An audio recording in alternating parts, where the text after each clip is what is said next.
Hello, everybody. Welcome to the Talking Gearheads podcast. Again, I'm your host, Frank Lee, and today we have with us Cody and Cody of Black Label Auto Styling. Guys, thank you for being here today. Yeah, thanks so much for having us. We definitely appreciate it.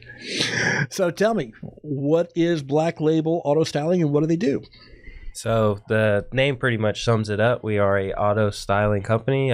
Basically, in shorter terms, we make cars, trucks, bikes look cool. We specialize in full vehicle wraps, LED lighting, aftermarket install, pretty much just anything that's along the lines of automation or auto customization. Automation. Yeah, automation. It's a new word. Yeah, we make up new words all the time. So there you go. Cody and Cody dictionary. Yeah, the Cody and Cody dictionary. Like ebonics, but like for Cody's. For both of them. Yeah. So how long have you guys been in operations? So as far as for Black Label goes, we have been in business for 3 years now. Yeah, so started in 2019. Has it always been Cody and Cody? No, so I actually started it 3 years ago by myself, and it all came from I used to work at some other shops here in the Houston area, and I wasn't really impressed with like the level of quality that these shops were okay with like letting the work leave. They're just a lot of the areas I was in was very toxic, the management and whatnot, and then on top of all that, I found out I was having a son, and in my head over the last few years, I had always like figured I would want, my own business, and specifically in something automotive related. So I figured I'm about to have a child, and what better time to like try to do something excuse me, for me and my family. So went and took a leap of faith and found a spot, and started from a little small shop that could fit like one car into within like the year needing to expand and grow into a bigger spot. And so yeah, we've been doing it for 3 years now, and Cody came along. What's it been now? It's been a year in the shop, but yeah, it's been like a little over 2 years that we've been friends. Yeah. How'd you guys meet? You want to you start with the beginning of the story. So as he said, it's been a little over 2 years since we've known each other. It all stemmed from basically when I started Black Label. Social media is like the biggest thing that I can say that's like pushed our business to what it is today. And so with that being said, I was always on Instagram, Facebook, just posting and sharing like any of the work that was brought in. Well, here comes this guy named Cody, same name as me, that is just every single post. He's like, oh man, this looks great. Or he's sharing it, or, leaving comments. Just showing like true support, and at first we were like, this is a little weird, like we don't know this guy, like, and he's on every post, He's a freaking creep. Yeah, every single post. So we at first, my wife and I, we were just like, okay, he might be cool, maybe he just really supports. And sure enough, like that's what it ended up being. He had a friend named Jerry that needed a motorcycle wrapped, and he brought him to the shop. And this was, I don't know, what was it, like maybe, I feel like we were talking for maybe like a month or maybe a couple months. Probably a couple months. Yeah, we had like conversed over the phone, and like we were kind of just sending each other messages and saying, what's up, man, and this and that. And we had still never like actually met each other until like Jerry came by, and he came with him. And that was the first time we met. And then it's just like ever since then, we've just clicked, and it's been a super solid friendship, brothership, business partnership, so I mean, yeah, it's crazy how things happen, Wow. No, that's a social media, a friendship started on social media. Yeah, that's crazy. Yeah, friendship to business partners, yeah, to best friends, right? Now I call this my brother, so content creators. And that's so opposite of how social media is portrayed about all the toxic interactions and difficulties and problems. And so you guys have beat the trend. Yeah, for sure. I hope your marriage lasts a long time.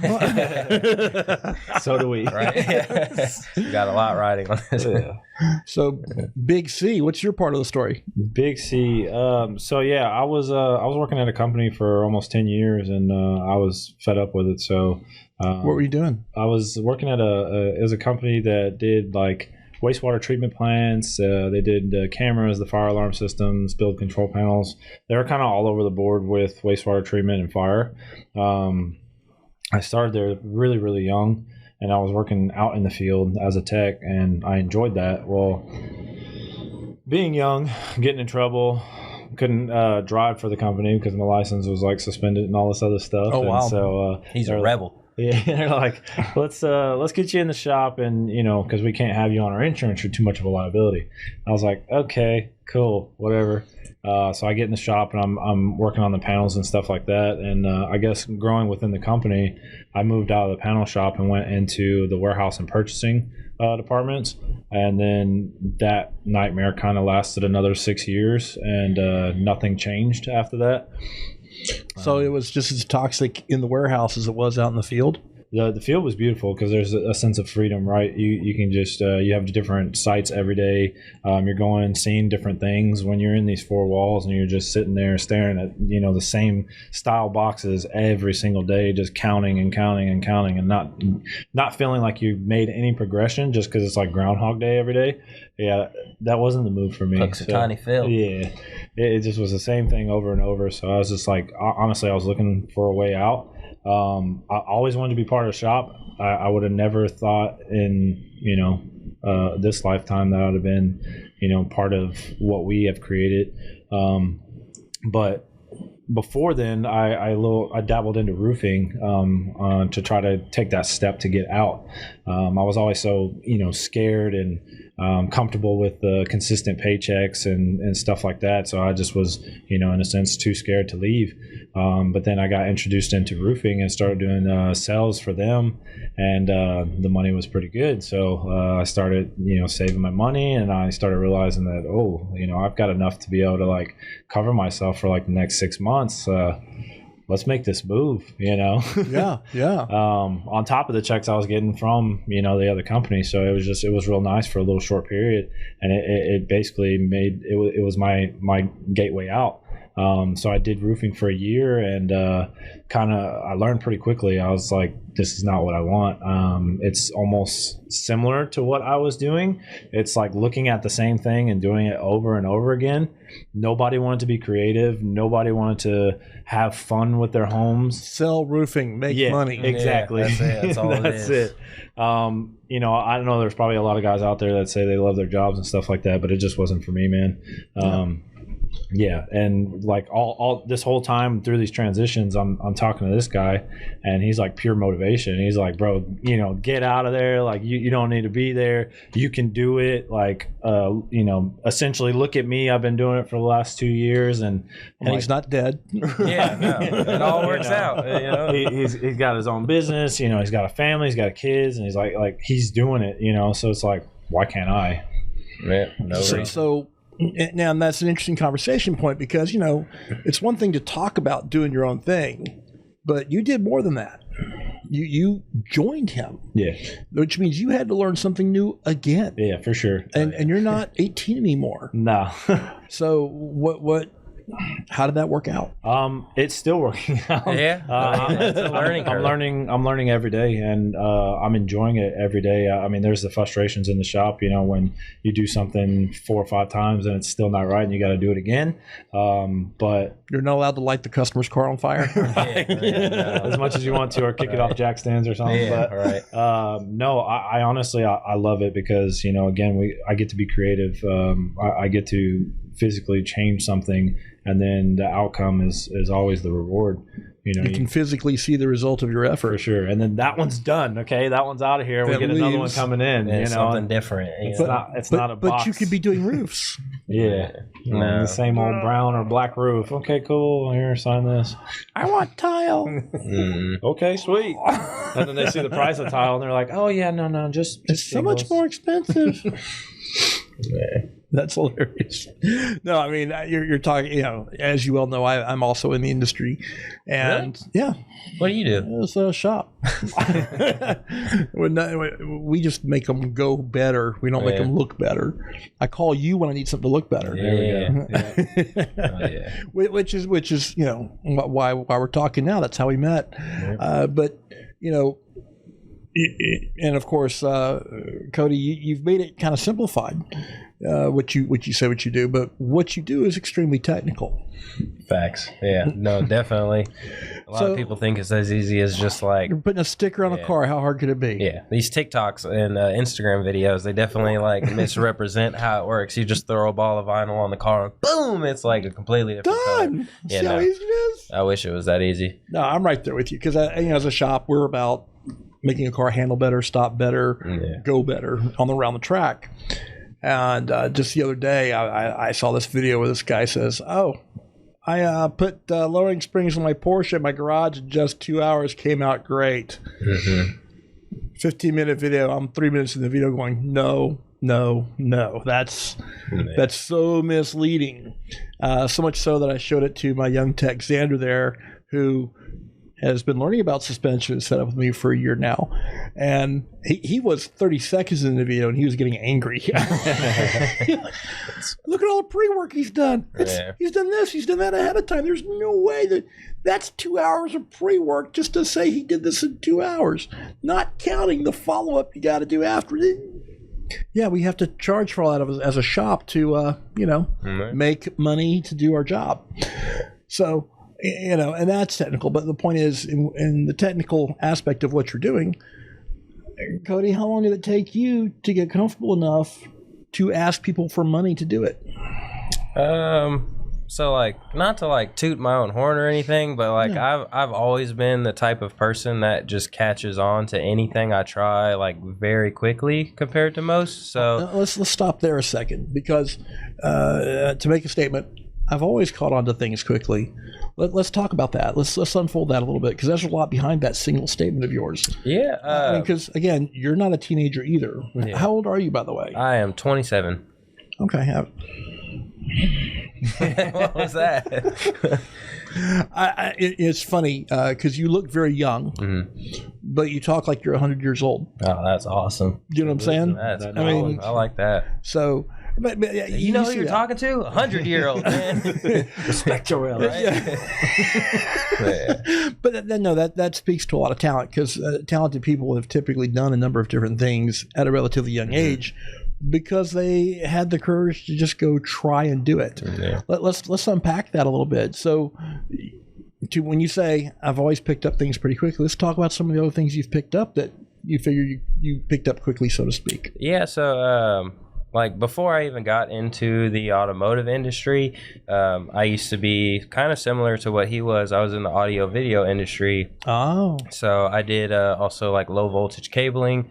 I did like residential, commercial, like basically wired panels. I did phone and data terminations. I did. Sound familiar? Yeah. Okay. All right, so you have a background in the electronic aspect as well. I did that. Before that, I've done a number of just like different jobs. Like when I was younger, I was always looking for something else to do. Okay. Now, forgive me. As I'm twice your age, when you say, "Oh, when I was younger," let's step back behind that even. Okay, so let's go younger, right? Because at that point you're talking teenagers, I presume. Yeah, so like basically my early teens and whatnot. Early teens. So you're 13, 14 years old, and you're what, playing with what, cameras, computers, phones, what? So basically, like unlike what I feel most children have, like typically, like I feel like kids nowadays, the main things that they're able to do while they're at home are like watch TV or maybe play video games or like go outside with friends and like phones, video games, and phones, video games, and television and video games. Mm-hmm. That was in the 70s and 80s. That's what we were doing if you weren't going outside and playing. Yeah. Now the indoor options are a lot nicer today than they were when I was your age. Yeah.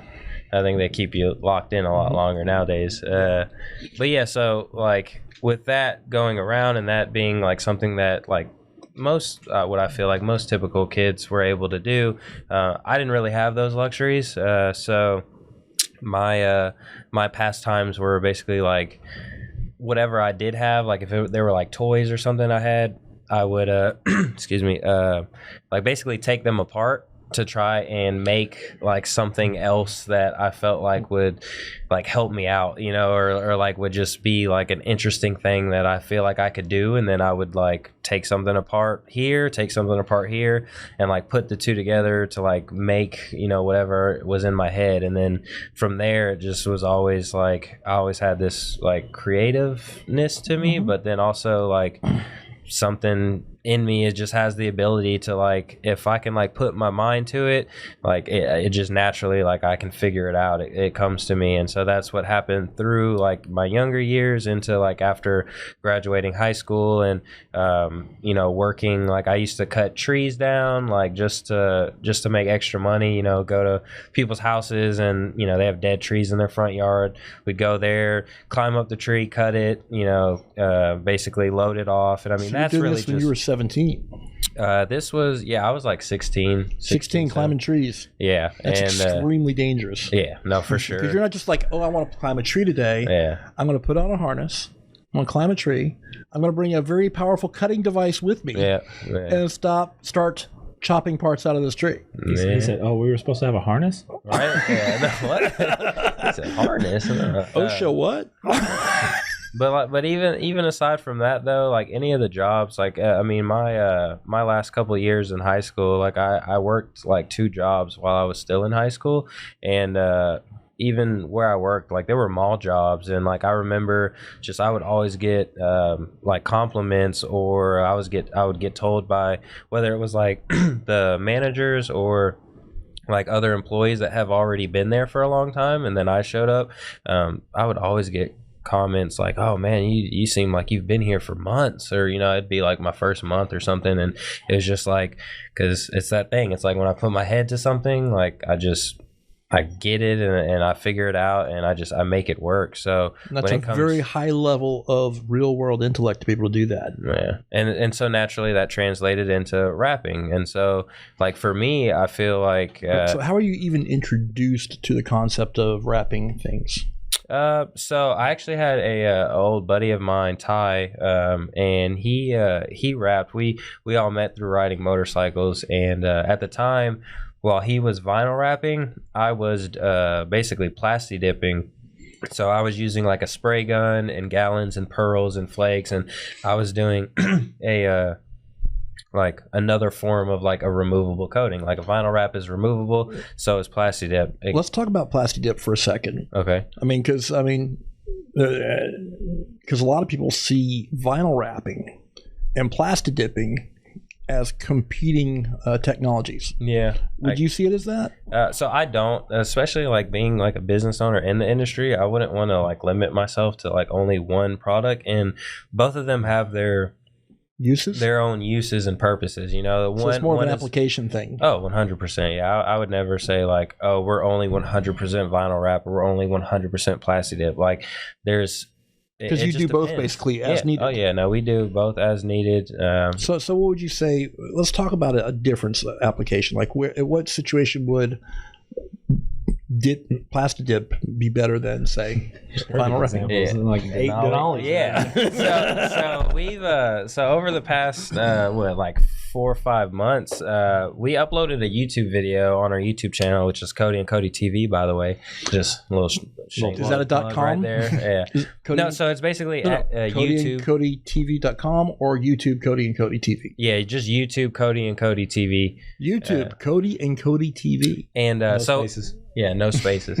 So we uploaded a video on our channel of us doing a chrome delete on a 2022 Denali. Since then, we've had probably 8 Denalis show up, brand new from dealerships. Like people are ordering them, they're getting them in, they're bringing them straight to us. Well, on those, the front grille has, I don't know, there's probably like over 100 little circles, you know, like on the front grille. Okay. The amount of time it would take to vinyl wrap that, I mean, that car would be there for like 2 weeks, you know? Wow. So it makes more sense in that application to, we don't plasti dip them, but we use another coating which is similar, which is it's called hyper dip, and it essentially does the same thing that plasti dip does. So it goes on like paint, it cures, it hardens, but at any point in time, if somebody wants to remove it, they can peel it off like they can for the vinyl wrap as well. Oh. So for cases like that, that's where a removable coating in that sense helps out more than just like only doing vinyl, you know. Okay, So, yeah. And so I guess with Plasti Dip, you'd have the option of mixing the color to match the wrap you're using. Yeah, so especially nowadays, like, you know, a lot of people when they think of Plasti Dip, they think it's just like an aerosol can and that's all there is. But there's actually $4 a can at Walmart. Yeah, that stuff's crazy expensive now. Like it's more than $4 now. Yeah, real kit it cost you over $100. Yeah, but now, like, if you know where to go and get the supplies, basically, you can take like gallons of the removable coating. You can mix pearls, flakes. You can create your own colors. I mean, and you could do everything or any color that you could find with vinyl with Plasti Dip, except for chrome. They haven't been able to like introduce that chrome technology into it, at least not like you can with vinyl wrap. They have one option that's like a mirror chrome, silver chrome finish, but it's not what vinyl is capable of doing at this point. So Gotcha. You know, if you want a chrome wrap, it's going to be a vinyl wrap. It's not going to be a Plasti Dip chrome job, you know. So now I've seen that chrome pen on Instagram.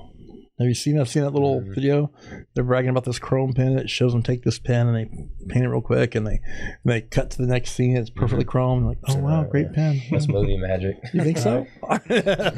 Well, like the application videos. Yeah. I wrap my car in just a couple hours. There's no reason for them to charge this much and take all week. Slingshot wrap in 10 minutes. Yeah. Let's see those close-ups then. Yeah. Right. Yeah.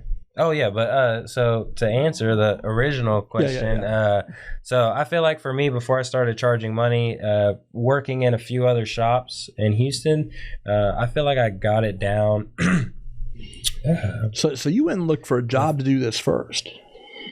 So I didn't really like look for a job. Yeah. I mean, so how does a company hire someone who has no experience? Well, so I actually started with an old buddy of mine that already had his own business, and at the time I was working my AV job, which I had been at for like three years, maybe 4 years, and I was bored and tired of it too. I just didn't really, at that time, I didn't have the confidence to just like quit, because I was like, oh yeah, this rent's coming up, it doesn't take a break, like I don't know how I'm gonna pay my bills, this and that. And then hurricane came through, and then the business was already like going downhill, and then the hurricane hit, and it just, everything was all bad, so I got laid off. So it was like a push to like, I had to figure out a way to make things work. And the first thing I did was I messaged my buddy, and I said, hey, you guys like looking for any help or this and that? At the time I had no experience whatsoever.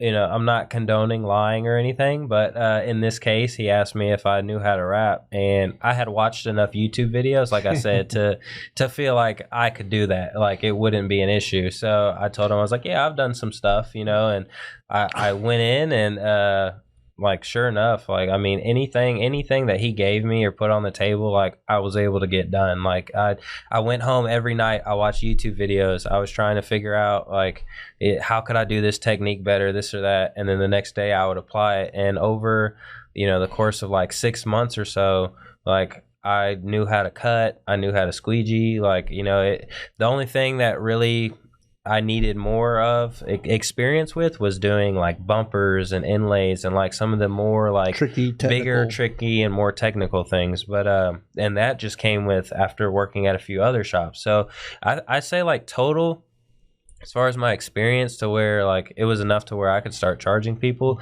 I'd say probably like 2 years.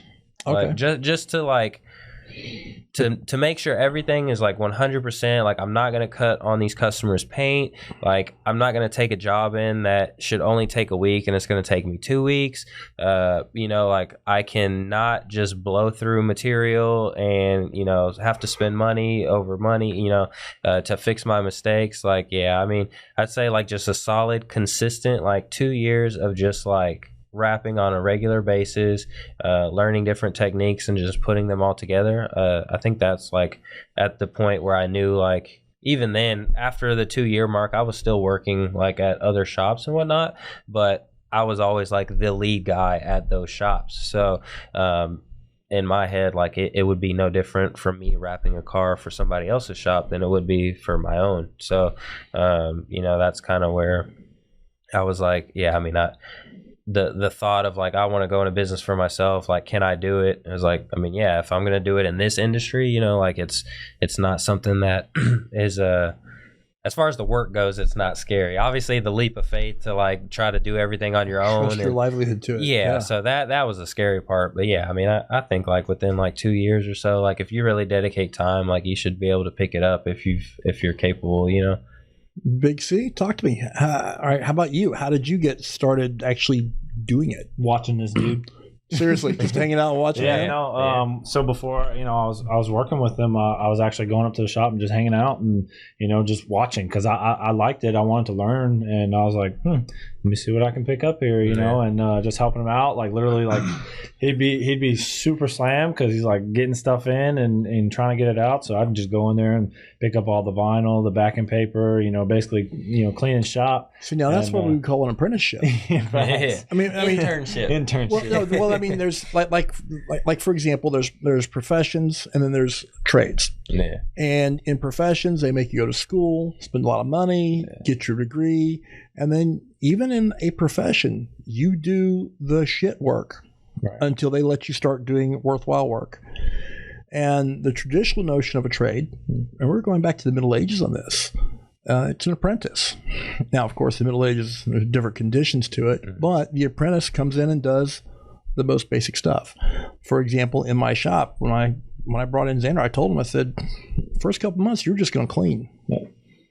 Period. I'll pay you $10 an hour to clean. Pick up after me. Get me tools. But in that aspect, the training aspect is to work on a car and say to him, hey, bring him that 10 mil extension or the 1/4 inch extension for 10 mil. In other words, making him run back and forth to the toolbox. That's how he learned the names of the tools to know what to bring me. And then from there, it's, okay, now that you know the names of the tools and you've seen me do a few jobs, I'm going to let you take apart a few things, not put anything back together. No. But even then, he's cleaning when he's not bringing me tools. So it sounds like you're going through very much a traditional trade apprenticeship under Cody. For sure, yeah. It wasn't even an intention at first. It was just, I was a friend hanging out and just wanted to help him, and wasn't even looking to get paid. Was just literally going over there to hang out after work, and with roofing, I had some free time, so I was able to go up there quite a bit, and then so even with that big roof money, you still had time to go hang. Yeah, for sure. He was always there, all the late nights and hours, and no benefit really to him, but just to be like supportive and help me out. Yeah, I remember, what was it, the slingshot, the hologram? We were there from let's say Friday. I was there in the morning. I think he came by probably around lunch or something, and stayed there with me while I was wrapping. Because even at that time, he had he wasn't familiar with vinyl, so technically he couldn't really help that much on that, especially with that specific material. It's super challenging to work with. But he was there with me, just even sitting there, just to be around. So I wasn't there by myself. Yeah, in good shape. From Friday in the morning to literally, it was Saturday at 10 a.m., all through the night, just sitting there while I'm working there, and he's just keeping my mental health in check. It's hard too, because I gotta tell you, there's been times where I've been alone in the shop. Oh yeah, I'm gonna stay late, I want to knock this out. Yeah, and I'm sitting there working on it by myself, and it's taking longer than expected. And next thing you know, ding! I was like, "You coming home or what?" Look up, it's 9:15. Oh man, I'm still here. And then, she'll call. Are you okay? Yeah, I'm still good. What are you doing? I'm working on a car. You coming home tonight or what? Yeah. Oh, yeah, I'm going to finish up here in a minute. Bing, it's 11 o'clock. Are you still at the freaking shop? Yeah. Did you have to deal with any of that? Honestly, gratefully and thankfully, no, I don't, because my wife, she so like I said from the jump, like the whole, like a big reason why like we even started Black Label was because we found out we were having, you know, a baby. So you go even make while that money. even while she was pregnant though, she was up there at the shop with me, like, you know, helping me out as much as she could, and you know, we spent most of our time together in the, you know, the very beginning days of Black Label, and she, you know, she understands, like she knows what it takes to make this happen. She even told me, we had a conversation a couple weeks ago, and she was like, you know, at first I didn't understand when you were like, I have to always, when I would tell her, I'm like, I have to always be on my phone because that's what I'm doing. I'm trying to build this business. I'm on social media. I'm posting. I'm commenting. I'm like sharing the groups. I'm just talking to random people I see that have a cool car, and I'm like, hey, let's wrap this car. Like, I'm doing everything I can to get noticed, to get something to come into the shop, so that way we can pay our bills and this and that. So I had to do that like the whole first year. I was just always on my phone. And she said that, you know, at first she didn't really understand it, and it was a little bit upsetting because she felt like I wasn't home. But she says nowadays, like now she sees like how it's been over like the few years and what all that work like actually did for us. And she says 100% like now she fully understands how it is, and like she has no issue with it. Like, I mean, every now and then we still have late nights at the shop, and I never have to worry about her like calling and being like, hey, like, you know, you should probably come home or this and that. I mean, obviously as a wife, like she's looking out for my well-being, so maybe every now and then she'll say like, hey, like, you know, make sure you eat your food or something like that. But as far as when it comes to like her saying like, okay, you need to get home, it's been too long, this and that, like honestly no, like she's super supportive, and like honestly I can't thank her enough for the things that she's done for me. So but shout out to the wives, right? Yeah, mine had to go through a transition from because you just got married. 1 year ago. Yeah. In 2020. Yeah, 2 years. Well, that's been almost 2 years. Okay, all right. So yeah, she had to go through this whole transition. I mean, we've been together for 8 years. So 8 years. Yeah, she's seen me. Now, how old are you, Cody? 30. It's 2022. 32. I'll be this year. Okay, next month.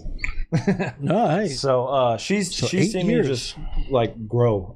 And she's just seen you go through everything grow. Professionally. Yeah, still being the hothead, coming out of like ugly relationships and stuff like that, and then just being supportive like all the way through. But yeah, she was used to me coming home every night at the same time to me going into roofing, where I was like working weekends and stuff, and now we're not getting weekends together, and then going into the shop and basically starting a business, you know, almost. It just was on my side of things. I was responsible for other things that needed to, in helping this guy. And so she kind of had a difficult time at first with me not being home. You know, she's like loves the cuddle time. But nowadays she is cuddle time. super supportive of what we're doing. Yeah. Both of them are. I mean, they're just hands down know which direction we're going, and they're all for it. So now, have your two wives become friends with each other because of this? Yeah, definitely. I mean, it'd be a little bit awkward if like, you know, we were best friends and then the wives didn't really. Well, I know that's the case for some, but no, it's the case for a lot of people. I mean, like for example, with once you get married, your wife decides your social life. You know, if you meet a guy and you like him, he thinks he's cool, but the wife doesn't like his wife, you'll never see him again. Yeah. I mean, I feel like it could go the same way with both, because if there's somebody that like I wouldn't appreciate my wife hanging out with due to like knowing their bad intentions or like just not clicking with their personality or whatnot, like I mean, I'm blunt, so I'll say what's on my mind. I don't like her. Yeah, no, I mean, because it's just like if you could just see that, you know, we keep our circle very, very small, so like you know, if there's any type of like toxic outside energy that we know that's not going to affect us or help us get to where we want to go, you're out. So I love it. No, I mean, but it's got to be that way, and you're right. I find the key to my survival, my mental health, is keeping that circle tight. And it's funny, my wife has told me like, I'm like, oh, but he's cool, honey. Is he really? Right. And then you're like, oh, well, he wasn't so cool. Yeah. Well, my wife saw something I didn't. Yep. And so it's good to have those outside, you know, opinions too. Even just last night, there was this woman who we knew. My wife liked her, but I had my reservations about her for good reasons. Yeah. And I watched her throw a fit, and she did it in front of my daughter. And my wife wasn't there to see this person throw a fit. And so we explained to my wife what a fit this woman threw, and for very inconsequential reasons. And so, God bless her, my wife, she wound up defending this woman, and my wife was not there to see this woman throw the fit she threw. Yeah. And I just made a couple of statements like, well, here's what I've seen her do, and this is why I have my reservations about her. And my 12-year-old daughter went off. Well, she's done this, and I don't like that, and she acts this way and that way and this way and that way, and we don't like her at all, do we, Daddy? No, we don't like her at all. Yeah. You gotta I'm not going to cross that 12-year-old, Dan.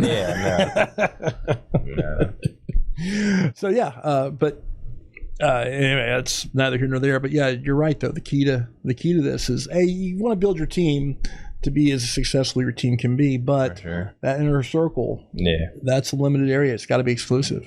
For sure. I used to be the exact opposite. I was always, got a network, have all these friends. Well, and networking is one thing. Yeah, but I was trying to basically say that all these people are my friends, but it's just, you can't, it's not possible, and it's not healthy. Well, and too many people are, when it comes down to it, most people will throw you off the bus to save their own hide. For sure. And they're usually doing something and they're typically doing something nefarious to begin with. For sure. And they'll sacrifice you in a heartbeat to cover their own nefarious desires, and it's the dark side of business. Let's go back to the positive side. Yeah, right. Yeah, right. Yeah, we don't like that. But and the reason I make a point of it is that if you don't know about it, how do you protect yourself from it? For sure. Yeah. Like in martial arts, people love training in martial arts because it's fun, but the harsh reality is you're training to defend yourself against someone who will eventually try to kill you. Mm-hmm.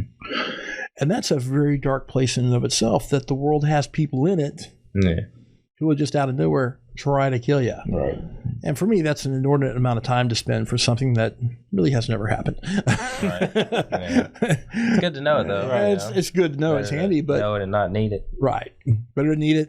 Actually, better have it and not need it than to need it and not have it. So let's talk a little bit about the industry. Let's focus on your aspect of the industry. What is the state of the vinyl wrap industry in your own eyes? Flooded, saturated. Okay, so in some ways I could definitely agree with my big friend Cody here saying it's saturated because I'm in some Facebook groups of it's supposed to be just business owners and professionals, but they're just letting everybody in. And you get these guys that are in their garage at home, mom and dad's house, and they're like, I'm about to, start wrapping cars and charging people and this and that. About to start. And they're asking questions that you should know all this long before you even think about starting to wrap people's vehicles or touch vehicles. And so honestly, it's really sad because in the Houston area, there's so many shops, including some of the ones that I've worked at, where, like I said, the whole reason why I left is because the level of quality that these guys are pushing out, it's honestly mind blowing to me sometimes, because these are guys that have actually really nice facilities. They have multiple people. Why are they letting low quality work go out the door? Because at this point all they're worried about is just chasing the dollar and making sure their overhead is taken care of, because they've got a huge facility. And they probably just don't they don't care anymore. They don't have any pride in their work. But quantity over quality. Yeah, and that's not where where we really care to be at. And I think you're preaching to the choir on that one. Yeah, I think it's definitely saturated, but your work can still speak for itself. Even through all of the people that are out here doing it, because we're not the biggest shop. We don't have a crazy state of the art facility. That's super nice, and it's me and him. Yet we're taking in jobs from companies or from people that have taken their vehicles to places that have multiple locations in the city, supposed to be these big names, and they're doing great work, and we're getting these jobs in because they've done such a poor job that they need us to fix it, because they've seen our work and they're like, oh yeah, no, what I have, there's something not right about that. Like we need to go over here, and we'll fix the jobs for them. And I mean, it's unfortunate for them because then it's like when it comes to the customer side of things, like they're having to pay double, even more than double sometimes, like to fix things. And that's why it really does, like especially in our industry, that whole like you get what you pay for is like a very, very true statement that like we definitely live by. Because you'll always find somebody that's going to have a cheaper price. Like we're not the cheapest, but we're definitely not the most expensive. And like we'll give quotes out all the time, and it's like sometimes it's mind blowing us because it's like, what do people expect? Like like and a lot of it too is just having to remember that people really don't know all that goes into it. They might see a YouTube video. They don't want to know. They want to hand you their car. Yeah. And when I come back next week, it needs to look amazing. Well, you need a budget for that, like a bigger wallet or something, like so. But whatever it is that they're asking you to do, and you give them a quote. Between the quote and paying you, they don't really care. Yeah. Even as like just doing what we do. One of the hardest things to accept is how not just technically ignorant our customers are, but they don't care to be. They just want to know that when it's done, I'm going to get in this car, I'm going to go to the track, and it's going to be amazing. Now, a track day enthusiast customer is more technically minded and more technically involved in their car than the typical enthusiast or even the typical car owner. But the harsh reality is 99% of car owners out there, they only know the ignition key and the gas cap. And sometimes they don't even really know the ignition key that well. Yeah. Like I had to show my wife how to hold the button down and make all the windows go down. She's owned the car 7 years, didn't know that. You learned something new. Yeah, right. Hey, But was a surprise to her. She's like, "Well, it can do that too." All these years later, my car's new. I can do this. But but you also made an interesting point. Having gone to college and business school, it's interesting the classes we took as far as the discussion topics. I look back on them now with fondness because now that I'm 30 years out of college, business school, and working in various businesses and industries and being a business owner in various industries myself, I kind of look back and just kind of shake my head at it going, some of the things we talked about, like, oh, what a waste. Yeah. No application in the real world. But there's other points of topics that, wow, that's still relevant today. And one of them was getting involved in a saturated industry versus a brand new industry. And being young and optimistic, I wanted to be in a brand new industry or the brand new one in and like be a real trailblazer and a groundbreaker and bring something new to the world. So you look at someone like Elon Musk who's done that. That guy didn't exist when I was in business school. And having seen that happen, like, that's what I wanted to be, the Tony Stark to bring the rockets to the Mars and the guy. That's what I wanted to do. But our business professors made a point. He said, the hardest thing to do in business and the most expensive is to be the first one to market with a new idea, new concept, because you got to educate your customers. And that's the most expensive, hardest thing to do in business. And trust me, you don't want any part of it. There's no money in it. On the other hand, if you get into a saturated industry, that's actually a lot easier. And here's why. All you got to do is compete with other businesses. And that's easy. Just do better than everybody else. And then you'll be successful. Just do better. Right? Yeah. Just do better. Over here at Black Label, we're better than you. We know it.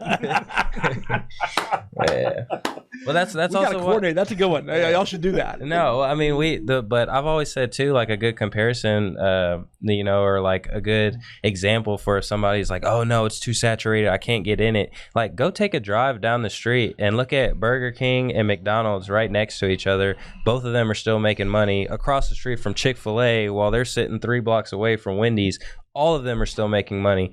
Every gas station on each corner, people are getting, Well, the beauty of a saturated market is, there's a customer base waiting for you. Yeah. All you got to do is compete for it. Whereas if you were starting from scratch, who's your customer base? Yeah. Well, they don't know they're my customer base. I have to go remind them that I have to go teach them that they're going to be my customer base. Yeah. Why do I need to buy a rocket from you? I'm in IT.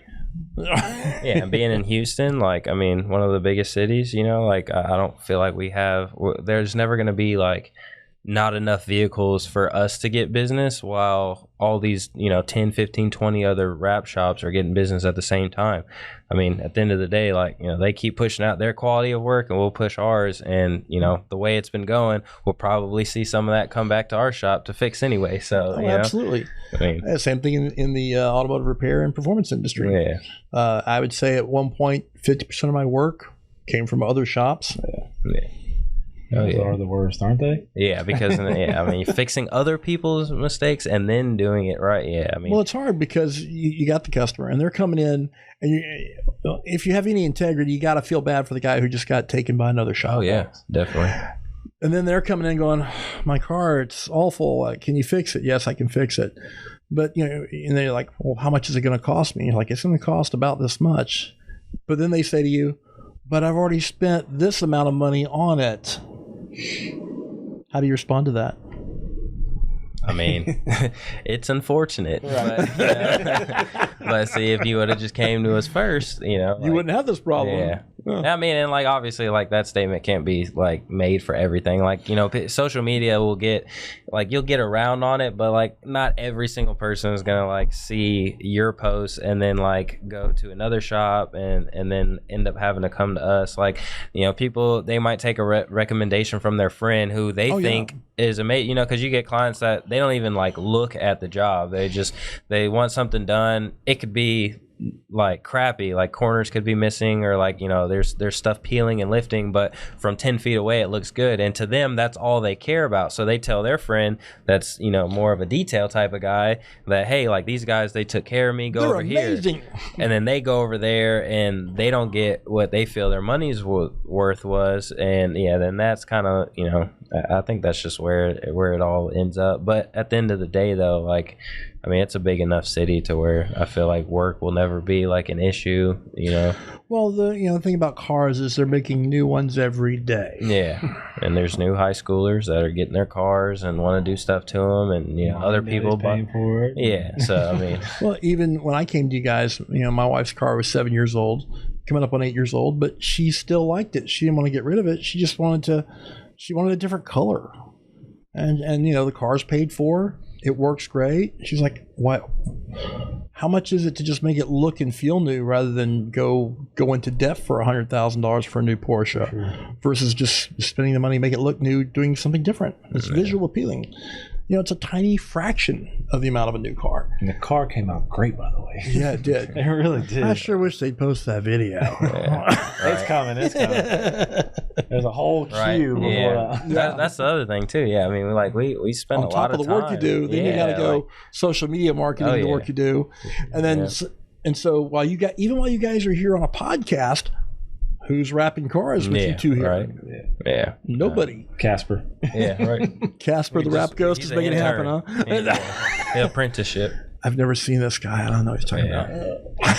Yeah, no, it's definitely like a full-time job to do all of this, because like we're obviously trying to build our brand too, like Cody and Cody TV, and like obviously the majority of our content right now stems from like the business that we are bringing in through Black Label, just because like there's still like a following of people that like to see like transformations of cars being wrapped and this and that. Everybody loves a good transformation. Yeah. The first big car show on MTV showed that. Yeah. Oh yeah. What was it? Pimp My Ride. Pimp My Ride. I mean, people love that show. I mean, there's some pretty absurd things they did to the cars, but everybody loves to see a transformation. Yeah. I mean, the project we're going to do for our little shop next is a transformational project. Yeah. Before and after. We pulled this piece of junk out of a yard, and we're going to be done. It's going to be one sweet driving, sweet riding, great looking, very functional car, better and nicer than when it was new. Yeah. That will be for sale. Right? Yes. Yeah. At Euro World Motorsports. Yeah, for sure. But yeah, no, I mean, it's definitely it's a lot more work than people think, like even there's been a lot of like events and things that we've done too, where like we just wanted to enjoy it. And like, it definitely, it can definitely feel like you're still working, even if you're on like a mini vacation or you're at an event where you want to have fun, when you're still bringing the cameras in your head, you're thinking about how this video is going to be put together, and then doing the recording, making sure you get like the shots that you need, and then after you do all that, pretty much rewatch your whole day or the whole event, knowing that you've already done it all, but like going through it and watching it on a computer and then editing it, and pull out the good pieces. Yeah, exactly. And then with us, when I go to do clips, for example, to promote the next podcast that goes live. All right, I was in the podcast. I've got to watch it all again to find the good lines, and then pull them out, and then do something with it. Yeah, I'm with you. Videos we done like a month ago and be like, damn, I don't remember doing that. Yeah, right. Oh, that was this is funny. Let's watch it. Yeah, that was me. And then like we'll add in, like, we're both like movie buffs, so like we'll add in like movie clips and scenes from like things that we've said through the video, and then music and like sound effects and like all that stuff just takes a lot of extra time. So between like wrapping cars and then going to events or thinking of like the next videos that we want to make, moto vlogs, like doing those and then editing them, like it's definitely like it's a lot of work, but we both see like the direction it's heading, and that's where we want, or what we want. So it's like with anything, like if you want it, you got to just go and get it, and that's what we're doing. That's funny you say that about going to events when you think you're taking a day off. I'll just go to this car show and check it out, and I'm guilty of that. I get there and all I see are my friends from other companies in the industry, and instead of going and seeing the cars, I'll wind up in a powwow with my friends from the industry, and we'll just sit there and make fun of people and smack talk about things, and basically kvetz, if you will, commiserate about being in the industry and all the problems and how we could fix it. Or, boy, I saw that piece of junk. That guy tried to come in here and wanted it for cheap or nothing, and like, and then I leave and like, I went to a car show. I didn't see a single car. What was out there? What was I doing out there? And be like, oh, did you do the car show? Yeah. What did you get? Show me the pics. And I'll have nothing on my phone. You'll see him. I was there for 2 hours. So yeah, I mean, so I need to be better about that myself. Yeah. Guilty of it in a big way. So I can't believe how fast the time is. Hey, that's what happens when you're having fun, right? You having fun? This is good stuff. Okay. So let's talk about. We've already talked about the state of the industry as far as the flooding of people in it. So the marketplace itself sounds like it's pretty healthy. I mean, I feel like you're referring to just like the vinyl wrap industry, and I mean the number of people, like you said, Houston marketplace. Yeah, it's solid. Oh no, it's definitely solid. I mean, what my good friend Frank told me though is you've got to focus on the whole 80-20 rule. So that's right. There's definitely a lot of people that want work done in Houston. Not necessarily all of them can actually afford in some cases. So but for the ones that can, I mean, like we don't have any issues like with the type of clientele that we typically have. Like I said, we've had 8 Denali's come in with paper plates right off the dealership, and those are the type of clients that we strive and we those want. Denali's are not $20,000 cars anymore. $100,000. They're 6-figure cars. Yeah, so I mean, back to back, and they're dropping another few $1,000s on it, just to make it look how they want. So I mean, the marketplace is solid. I mean, there's plenty of money to go around. There's plenty of work to go around. I don't see that. What makes me kind of chuckle about that is there's this famous picture where it shows a wealthy fellow drinking champagne on the bumper of his Rolls Royce. Yeah. And his statement is, "What recession?" Yeah, right. That's kind of like where you guys are. What recession? We're busy. Yeah. Oh, yeah. No, when the pandemic hit, that was like the busiest time of the year for us. Yeah. The pandemic was awesome for you guys. That's when we actually made the move from the little 500 square foot shop to the one we're in now. Like it was, while everybody else was like, pinching pennies and worried about what they were going to do, like I was like, okay, I've got too much work. Like I need a bigger spot. And then I moved like during the middle of 2020 2020. That's when Cody started. He came. Yeah, I was still in roofing at that point, but because I was still busy. So I guess the pandemic with everybody being home. Yeah. They were looking at the roofs and looking at their cars. Right. And What can we do? We want to spend some money somewhere. Yeah, exactly. Getting Cars aren't available. checks Yeah. Oh yeah, that was beautiful. People spending just like money. So stimulus checks was actually a help for you. Oh yeah, for sure. People spent all kinds of money with their stimmies. So, like, Tax time's beautiful for us. Oh yeah. Tax times are always great times for us. The holidays are usually pretty slow. Not like so. The very first spending year, their money on other things. Christmas and Thanksgiving and traveling and whatnot. But it was actually really nice because last year, like typically the years before, I don't really count the very first year because the business was still being built. Should. Yeah. But like even the second year, things were slow.